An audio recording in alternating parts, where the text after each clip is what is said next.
In 2015, El Salvador was the murder capital of the world.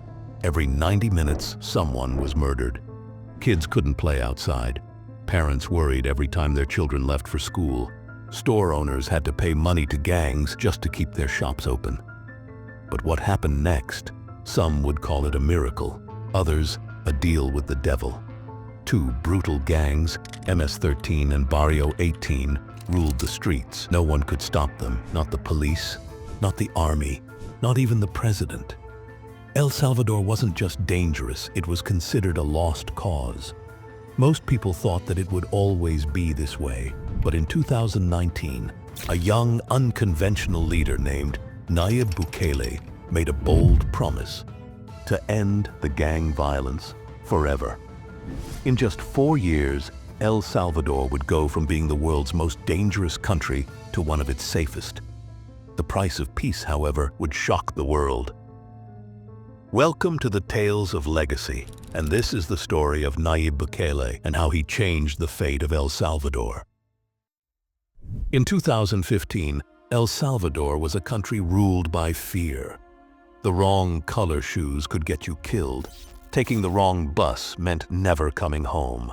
Every 90 minutes, a family would lose their loved one. Imagine 70,000 gang members controlling your streets. That's like a whole city of criminals, all working to spread fear. Store owners had two choices: pay the gangs or die. 7 out of 10 businesses had to pay the criminals just to stay open. Many simply closed their shops and ran away. Even in prison, gang leaders were in control. From behind bars, they controlled the country like puppet masters. One phone call could paralyze an entire nation. In 2015, they ordered all buses to stop running. 8 brave drivers tried to work anyway. All 8 were killed.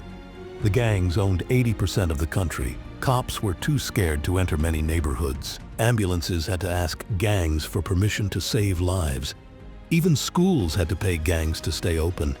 6 different presidents tried to stop them. Some tried to make deals. Some tried to fight. Nothing worked. People started to believe this was just how life would always be. But then in 2019, something changed. A young leader named Nayib Bukele, just 37 years old, made a bold promise. He would end the gang violence forever. Most people didn't believe him. They heard these promises before. But this time it was different. In just 4 years, El Salvador would change more than anyone thought possible. But the price of peace would shock the world. Before he changed a nation, Nayib Bukele was a young businessman from a rich family. But unlike other wealthy people who stayed away from dangerous areas, Bukele went straight into them. His journey started small, in a town called Nuevo Cuscatlan. Only 7,000 people lived there, about the size of a large high school.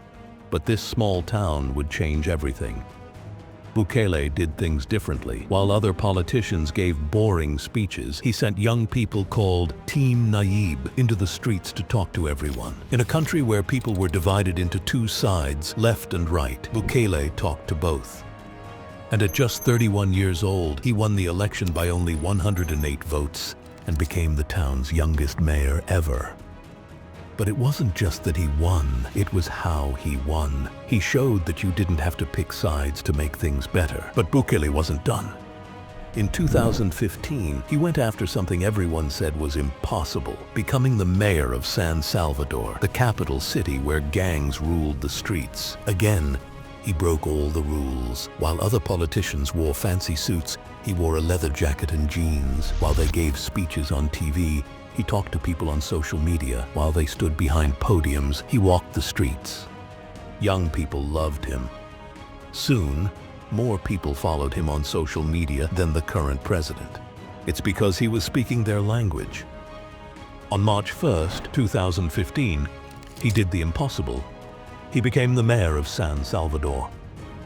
The gangs were about to meet a different kind of leader, one who wasn't scared of them, one who wasn't afraid to walk into their territory, one who spoke directly to the people. But even then, Bukele was thinking bigger. For 30 years, two political parties had played musical chairs with the presidency. They took turns making promises, taking power, and leaving the country in the same desperate state. Then on October 15th, 2017, Bukele posted on social media he was running for president. Politicians laughed. Impossible, they said. Without the backing of a major party, they believed Bukele didn't stand a chance. Just 10 days later, Bukele created his own party. New ideas. This was a different kind of campaign. While other candidates traveled around giving speeches, Bukele stayed home and used his phone. When they had TV debates, his chair stayed empty. Everyone said he was making a huge mistake. But Bukele knew something they didn't. In his leather jacket and backward baseball cap, he was reaching young people through social media who had never cared about politics before. The political elite called him inexperienced, dangerous, a populist, but with each attack, his support grew stronger. When his new party ran into problems, he didn't give up. He found another way, running under the GANA party banner. His opponents thought this would finally stop him. They were wrong. On February 3rd, 2019, something happened that hasn't happened in 30 years. Someone outside the two main parties won the presidency. Bukele won with 53% of the vote. As people celebrated in the streets, they had no idea what was coming next. This wasn't just a new president. This was someone with a plan to change everything. And he was about to show the world just how far he would go to keep his promises.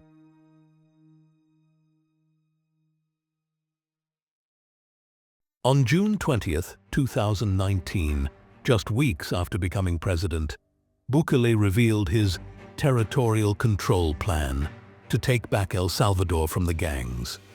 People thought it would be just another failed attempt. They were wrong. Phase 1 began without warning. In one night, thousands of police and soldiers moved into the 12 most dangerous areas of El Salvador. But this time was different. They weren't leaving. They were there to stay. Bukele knew something others hadn't. You can't just fight gangs with guns. He understood that a huge part of the crime was to prevent it. So in Phase 2, he built new schools in gang territories. He opened sports centers. Young people who once saw gangs as their only option were suddenly being offered scholarships, opportunities, hope. Phase 3 brought out the big guns. Police got new weapons, helicopters and drones. The gangs, who used to be better armed than the police, suddenly found themselves outmatched. The streets they once owned were now being watched from above. In Phase 4, they went after areas no one dared to enter before. Places where even police were afraid to go were now being taken back, street by street. Phase 5 was the boldest move yet. Starting in November 2022, they surrounded entire cities, pulling gang members out of neighborhoods they'd controlled for generations. By September 2023, Phase 6 showed Bukele's real plan. It wasn't just about getting rid of gangs, it was about making sure they never came back. He attacked the real enemies, poverty and unemployment, the things that made young people join gangs in the first place. Critics were outraged. Opposition politicians called him a dictator. They said Bukele was going too far. But for the first time in their lives, regular people could walk the streets without being afraid. The results were amazing. El Salvador went from being the most dangerous country to the safest in the Western Hemisphere. But there was still one more part of the plan. Phase 7. Nobody knew what it was. When people asked Bukele about this secret phase, he just smiled and said, "The gangs will find out soon enough." What started as a fight against gangs turned into the most dramatic transformation El Salvador had ever seen. Bukele's plan wasn't just aggressive, it was revolutionary. The turning point happened on March 27, 2022. After gangs killed 87 people in a single weekend, Bukele said enough. He declared an emergency, and what happened next was huge. In just 1 year, police arrested 65,000 gang members. That's roughly 1% of El Salvador's entire population. But Bukele was ready. While people wondered where he'd put all these criminals, he was building something massive, the biggest prison in North and South America. Secot could hold 40,000 prisoners, and it sent a clear message. The gang's time was over. The world watched as thousands of gang members, once so powerful, were stripped of their tattoos, their gang colors, and everything that made them scary. The old days were done.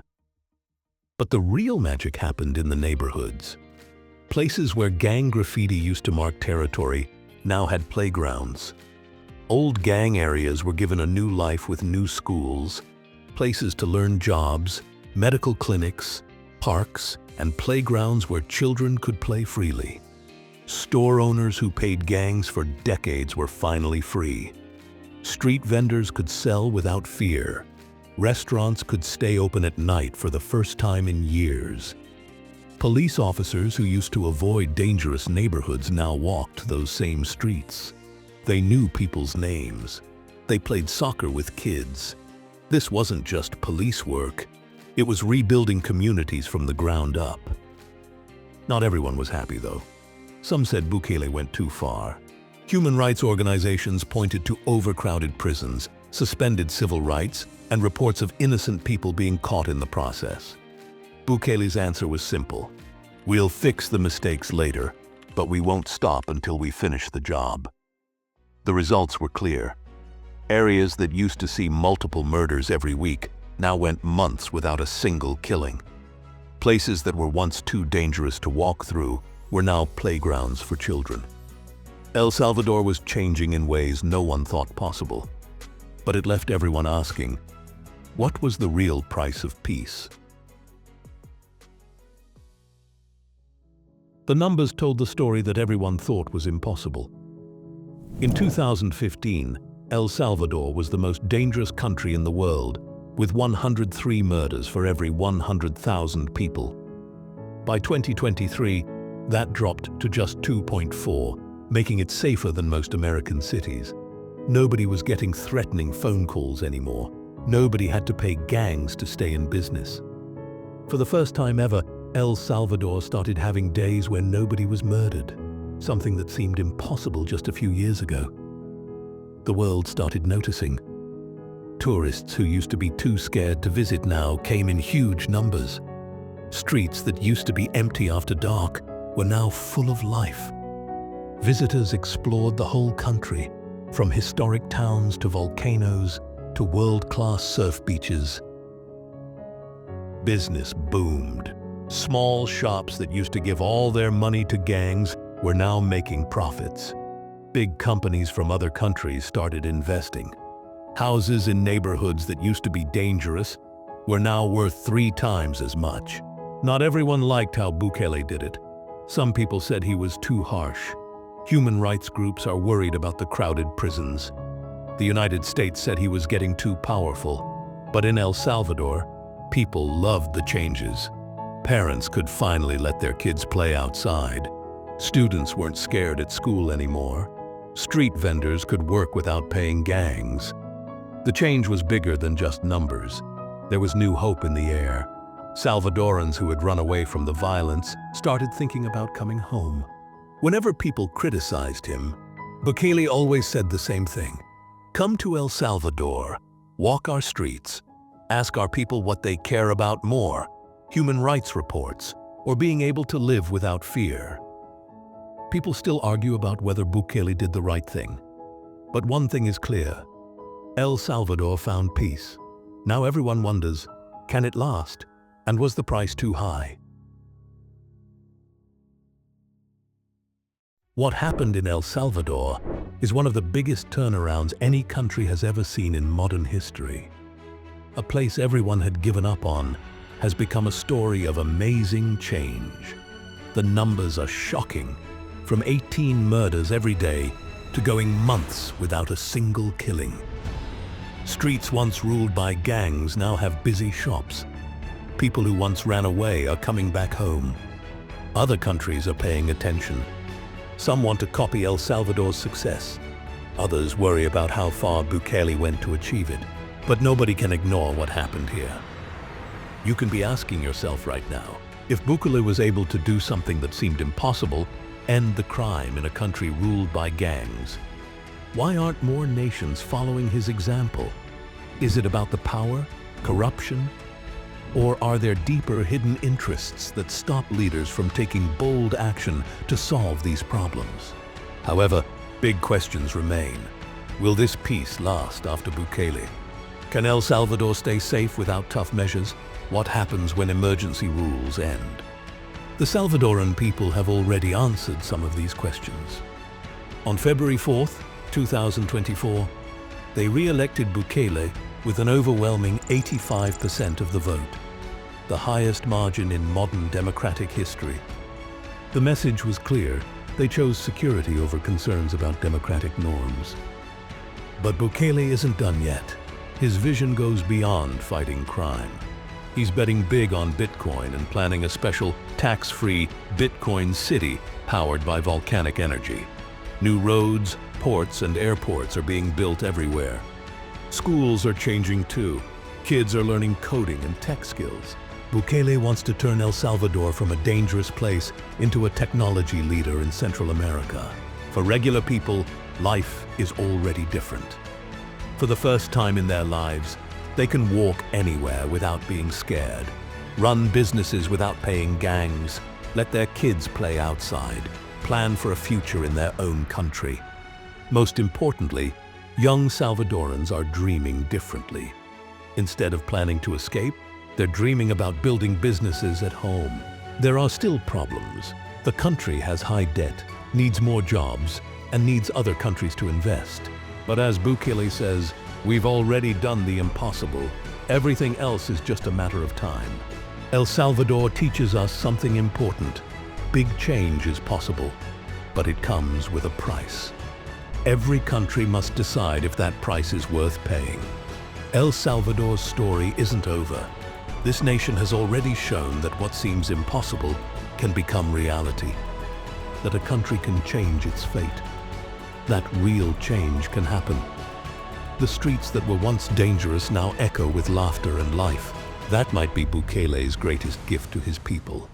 Not just peace, but hope for a brighter tomorrow.